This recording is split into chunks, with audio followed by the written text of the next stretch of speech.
intentaré explicaros un poco mi experiencia de forma más práctica, ¿no? Habéis escuchado un montón de siglas, ¿no? CAST, EPSO. A veces si estás fuera de la Unión Europea, de este mundo, cuesta entender este microcosmos de cómo entrar, cómo participar, pero intentar explicar las cosas un poco prácticas, sobre todo a través de mi experiencia, lo que he visto desde dentro estos años, porque he pasado más o menos por todos los escalafones de que hay de diferentes tipos de contrato en la Unión Europea. Como se ha hablado varias veces, los dos ponentes anteriores, uno entra en la Unión Europea o en la Comisión Europea, digamos que al final es el mayor empleador, desde dentro o desde fuera, según perspectiva. Desde fuera es a través de las oposiciones, en su mayoría generalistas, pero ahora generalistas llevan desde, si no me equivoco, 2019, la última convocatoria, o sea que es algo que se está reinventando y veremos cómo va, es difícil hablar de ello aún. Y las de especialistas. Las especialistas, como hemos dicho, que requieren experiencia, requieren un examen específico de ese tema y, por mi experiencia, muchas de las especialistas en gran parte se copan las vacantes por gente que está dentro ya de la Unión Europea con contratos temporales, ya sean CAST o ya sean contratos temporales, por lo que he visto. Entonces, trabajar dentro de la Unión Europea ya te da una gran ventaja respecto a la gente que aplica desde fuera, en que sabes cómo funcionan los programas, en que sabes cómo funcionan las políticas y de cara tanto a los exámenes escritos como a las entrevistas. Entonces, hay la manera para entrar desde fuera y hay la manera para entrar desde dentro. ¿Cómo se entra desde dentro? La primera manera de meter la cabeza, como ha comentado antes Íñigo, es a través de las prácticas. Las prácticas no solo te dan una visión del trabajo como tal que realizas, porque al final uno puede tener la idea de trabajar en la Unión Europea y uno entra a hacer las prácticas y después ve que no es lo que le gusta, es un trabajo diferente a lo que se pensaba, quizá el ámbito que trabaja no le gusta y prefiere trabajar en otro trabajo.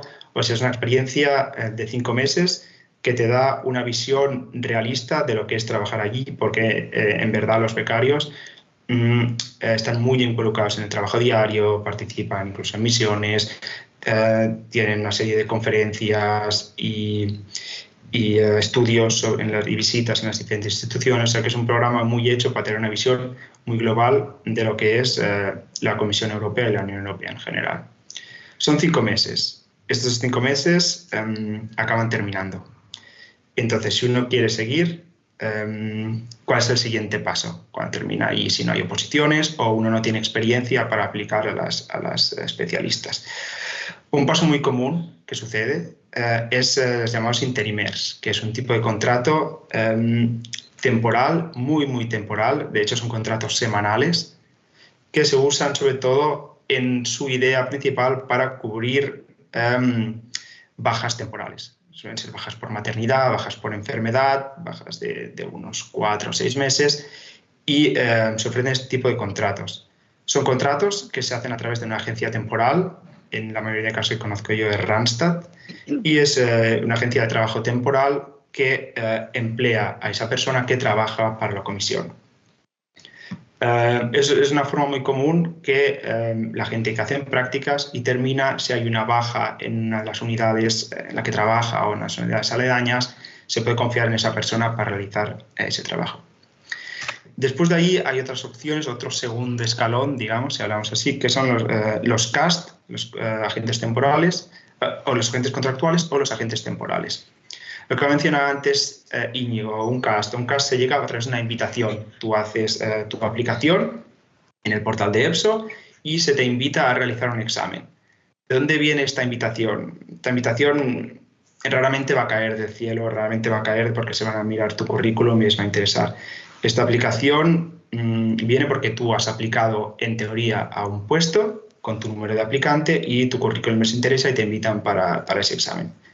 A la hora de la verdad, es estando dentro a través de las prácticas como tú puedes intentar hacer que te inviten a un CAST, ya sea para una posición o ya sea para ninguna posición. Te pueden invitar simplemente por hacer un CAST, tú realizas ese CAST, lo tienes aprobado y después puedes aplicar a futuras vacantes con ese CAST aprobado y ese número de aplicante. Hay diferentes grados de agentes contractuales. mayormente el grado 4 y el grado 3, realizan diferentes tipos de funciones. En teoría, a nivel práctico, una vez dentro, realizas las mismas funciones, las diferencias son mayormente de salario y de nivel de oportunidades cuando tienes opción a aplicar a una posición interna, que luego hablaré de ello. A nivel lo que os he comentado antes, ese programa del Junior Professional Program, que pueden aplicar trainees para acceder a un contrato temporal. También pueden aplicar CASTs de nivel 2, 3 y 4 pueden aplicar, y de hecho aplican. Muchas de las plazas se las llevan agentes contractuales porque corresponde a una pequeña mejora de ser agente contractual a ser agente temporal, no solo a nivel salarial y de trabajo, sino a nivel de posibilidades de aplicar a posiciones internas. Las posiciones internas que se publican, depende, pueden ser diversas veces al año, pueden ser veces cada 2 años. Para agentes contractuales suelen ser una vez cada 2 años. Últimamente ha sido así, con lo que implica que si siendo agente contractual tienes que esperar 3 años para poder presentarte a la primera posición interna, en tu carrera total como agente contractual, que van a ser de 6 años como mucho, vas a poder presentarte a 2 con suerte. Las posiciones internas a agente temporal los últimos años se han ido presentando año a año, o sea que creo que necesitas 1 año de experiencia como agente temporal para poder presentarte a las oposiciones internas. Entonces, si tienes 5 años de contrato o 6, podrás presentarte a muchas más posiciones internas como agente temporal que como agente contractual. Entonces, de ahí la ventaja de convertirte en agente temporal y la ventaja de la opción de muchos agentes contractuales de, a través del programa Junior Professional Program, pasarse a agente temporal. Aparte, como digo, del incremento salarial y el trabajo, digamos, temporal como AD5 que se realizaría a través de ese contrato. Entonces, como he dicho, tenemos estos 2 trabajos como agente temporal y agente contractual, y a través de ellos podemos aplicar a las posiciones internas que se publican, como he comentado, en diferentes aspectos. Normalmente Recursos Humanos publica un planning de las oposiciones que va a publicar durante el año. Este año ha habido, a principios de año o finales del año anterior, creo que fue, pero se está alargando durante este año, una para agentes temporales, y en principio va a haber otra donde los agentes contractuales van a poder aplicar después de verano. Veremos si se termina publicando. Estaba planeada, digamos, para el segundo cuatrimestre de este año. Aún estamos en el segundo cuatrimestre, de hecho, así que veremos si terminan publicando cuando termine la que está actualmente sucediendo. Esto por una parte. Luego, otro tipo de empleo en las instituciones europeas es lo que ha comentado al principio Raúl. No solo tenemos que centrarnos en la Comisión Europea para acercarla en las instituciones, sino que hay las agencias ejecutivas con posibilidades de tener contrato indeterminado al cabo del primer año, ya sea como agentes contractuales o como agentes temporales. Los mismos tipos de contratos que uno encuentra en la Comisión, pero con una duración de 5 o 6 años, allí se extienden a contratos indeterminados, en teoría hasta que la agencia dure, digamos, ¿no? hasta la misma duración de la agencia, que no tiene por qué terminarse, digamos. Entonces, esto es una gran opción. Normalmente son las propias agencias las que publican las vacantes en su página web, ya sean individuales o vacantes colectivas a través de concursos. Ahora, hace poco, ha habido un concurso para agentes temporales AD6 de especialistas en la Agencia Ejecutiva de Educación, EAKEA, en materia de educación, juventud y cultura. Es decir, que lo que hablábamos antes, que se necesitan todos los tipos de perfiles, no solo economistas o gente que sepa de derecho, gente que sepa de políticas, sino gente que sepa de educación y de juventud, ¿no? Temas de profesores, temas de trabajadores juveniles, digamos, pueden aplicar a una posición de especialistas externa en la Comisión Europea. ¿Ya? Entonces, recalco otra vez lo que se ha dicho de la multiplicidad de perfiles que se busca en todos los campos, y más aún, yo creo que es algo que le beneficia a una persona que ha estudiado, en mi caso, filosofía, o una persona que ha estudiado biología, cuando se presentan las oposiciones, creo que es un valor añadido que alguien que haya estudiado, digamos, los perfiles más comunes y que por lo tanto hay más oferta, digamos, de gente que está aplicando a esos trabajos concretos. Las agencias ejecutivas, como he dicho, tanto las que están en Bruselas como las que están descentralizadas, también se puede aplicar. El mundo de las delegaciones, lo ha comentado también Raúl, pero lo repito yo, ¿no? También uno puede conseguir un contrato indeterminado después de un periodo de tiempo en el primer destino, que creo que son 4 años. Entonces uno entra en rotación y va rotando por diferentes delegaciones. Para que nos tengamos las delegaciones, la gente que no entiende el término, sería como una especie de embajada de la Unión Europea que tiene una sección política y una sección de cooperación. La gran mayoría de puestos que entras en contratos que terminan siendo determinados son CAS, son agentes contractuales. Estos contratos, las vacantes, se publican en la sección política por parte del Servicio Exterior de Acción Europea, y en la sección de cooperación los diferentes DGs que se encargan de cooperación, en su mayormente DG IMPA.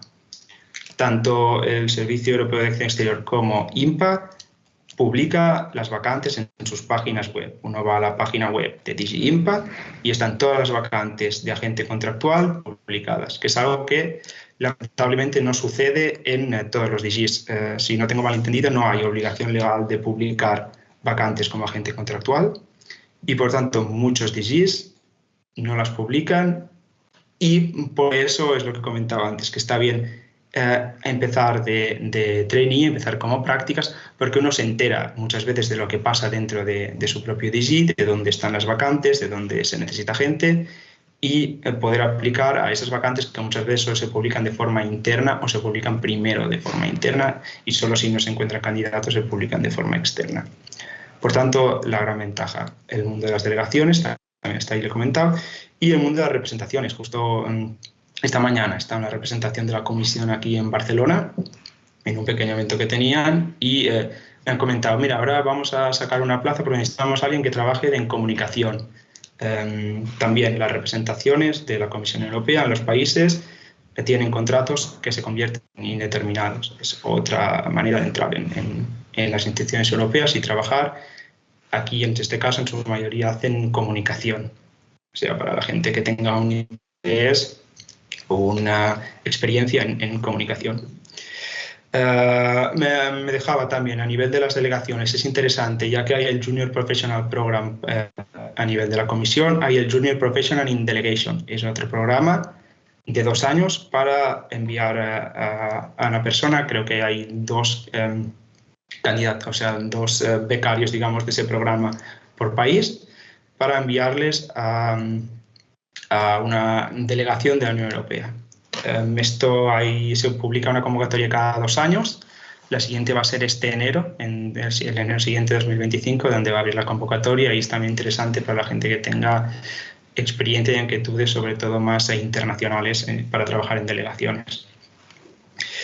Y bueno, un poco para terminar también con otra cosa, los programas europeos, que me parecen interesantes, como también experiencia previa a entender a la Unión Europea y experiencia que puede ser útil después para aplicar.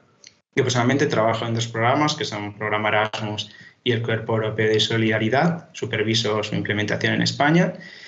Y cuando hablaba, por ejemplo, de trabajo en las agencias en su gran mayoría lo que hacen es project management, ¿no? Gestión de proyectos. El haber tenido experiencia en proyectos europeos, ya sea como beneficiario, ya sea como participante, es un punto a favor muy grande en cualquier tipo de competición, desde aplicar para las prácticas Blue Book. El hecho de haber hecho una experiencia Erasmus y el hecho de haber hecho un voluntariado, por ejemplo, europeo en este caso, se valora mucho y te suma puntos. Y entonces animaría a todo el mundo a usar estas oportunidades al máximo. a nivel Erasmus, no solo intercambio en universidades, que es lo que todo el mundo conoce, sino se puede hacer intercambio en cualquier, en educación escolar, se puede hacer intercambio en formación profesional, se pueden hacer intercambios juveniles. Hay toda una parte de Erasmus para jóvenes, donde los jóvenes pueden viajar durante un periodo de tiempo corto a otros países, con otros grupos de jóvenes, a hablar y a dialogar sobre temas interesantes. Esto se llama intercambios juveniles, Youth Exchanges. Animaría a todo el mundo también a buscarlo hoy en día, simplemente con conocer el nombre y ponerlo en Google y uno encuentra toda la información muy rápido. Erasmus en el ámbito deportivo, por ejemplo, si alguno de vosotros es entrenador de, no sé, de un grupo de chicos de básquet, de cualquier deporte, puede también hacer un intercambio con otro club deportivo en otro país de miembro del programa Erasmus. A nivel, existe Erasmus para emprendedores también, que aquí ya no hace falta ser joven para hacerlo, simplemente ser un emprendedor joven, es decir, querer emprender en los próximos años para realizar una experiencia, digamos, de aprendizaje y laboral en una empresa en otro país de miembro, digamos, del programa. Y el Cuerpo Europeo de Solidaridad para hacer un voluntariado en ahora ya cualquier otro país del mundo. Antes era países europeos y países de la vecindad norte de África y Europa del Este, pero desde el año pasado les ha ampliado a todo el mundo y se puede ir a hacer un voluntariado con todos los gastos pagados de viaje, manutención, alojamiento y un dinero de bolsillo diario en periodos que pueden ser desde un mínimo de 2 semanas hasta un máximo de 1 año. También creo que es algo útil, lo que ha dicho antes Íñigo, nunca sabes cuándo un aprendizaje de algo te va a ser útil.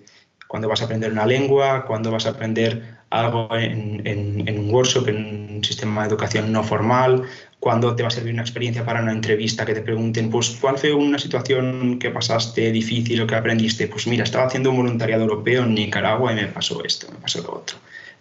Aprended, salid, intentad coger experiencias distintas y que las que ofrecen los programas europeos. Si queréis hacer una carrera europea, creo que es particularmente pertinente. Y una última más, en el Cuerpo Europeo de Solidaridad existen los proyectos solidarios, que esto ya no es para viajar al exterior, sino para hacer en vuestra propia comunidad un grupo de 5 jóvenes que aplica como grupo de 5 jóvenes, no hace falta pertenecer ni a ninguna organización, ni a ninguna ONG, ni nada, aplicas como 5 jóvenes un proyecto que queráis hacer en vuestra propia comunidad local y la Comisión Europea, si aprueba vuestro proyecto, durante un periodo de máximo 12 meses os va a dar 500 euros al mes para que realizáis ese proyecto. Proyectos de cualquier tipo, se han hecho hasta clases de teatro para inmigrantes, para enseñarles el idioma, se han hecho podcasts para difundir determinadas temáticas o la situación de determinados colectivos sociales en el país. También os animo, toda la información esta también está en el Portal Europeo de la Juventud.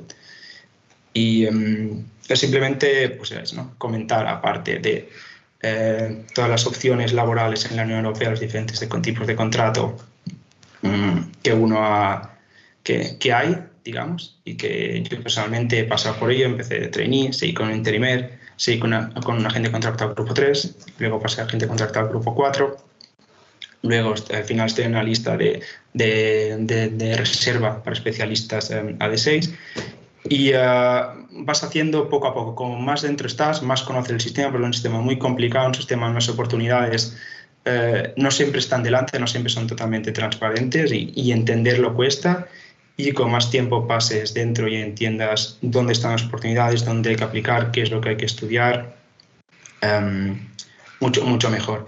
Y lo comentaba antes Raúl, ¿por qué los españoles al final hay tanto contrato temporal, tantos agentes contractuales? Precisamente por eso, porque los españoles y los italianos son los que hacen en su gran mayoría la Blue Book Traineeship. Y te diría que no sé en tantos porcientos, me lo inventaría, pero una gran mayoría de agentes contractuales han pasado anteriormente por el Blue Book. No es porque sí que los españoles son la gran mayoría de agentes contractuales, sino porque italianos y españoles forman el gran grupo en mi opinión, el gran grupo de gente en prácticas, y son muchas veces esa gente en prácticas las que continúa con contratos temporales, luchando, digamos, para alcanzar de una forma u otra ese contrato indefinido, ya sea a través de las oposiciones, ya sea a través de contratos en agencias, representaciones o delegaciones que les proporcionan al final un contrato indefinido. Y aquí lo cerraría, digamos, y cualquier pregunta que tengáis o duda o opinión personal, quedo a vuestra disposición.